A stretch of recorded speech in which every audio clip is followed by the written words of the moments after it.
nagbibigay na benepisyo ng chia seeds, lalong-lalo na sa kalusugan ng isang taong nag-i-intake nito. Ang weight loss at pagbaba ng blood sugar level ay dalawa sa mga maaaring maranasan kapag sinasama sa healthy diet ang chia seeds. Kaya't superfood ang tawag ng nakararami rito. Dahil mas maraming tao ang naging conscious sa kanilang kalusugan, ang mga buto ng chia ay naging mas popular sa panahon ngayon. Ang kakaiba kasi rito kung ikukumpara sa iba pang masustansyang pagkain ay punong-puno ang mga ito ng healthy minerals at nutrients na lahat ay kailangan ng katawan ng tao. Kung ikukumpara sa iba pang uri ng mga buto, ito ay mas nutrients dense. Kaya naman, ang mga ito ay talagang puno ng benepisyo para sa kalusugan. Sa katunayan, marami sa mga grocery store ang nagtitinda na ng chia seeds. Ang ilang mga restaurant din ay nag-aalok nito bilang bahagi ng kanilang healthy menu. Habang ang ibang mga pagkain ay naglalaman din ng fiber, naiiba ang mga buto ng chia dahil ito ay naglalaman ng mga uri ng fiber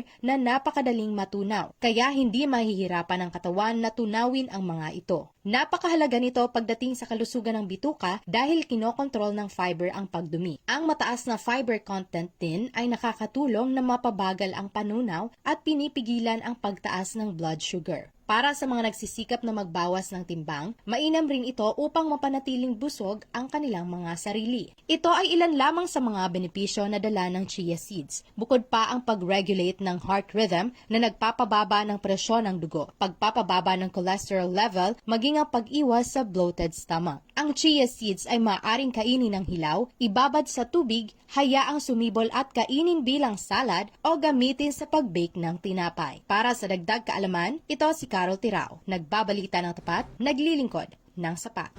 Bicol Headlines ngayon.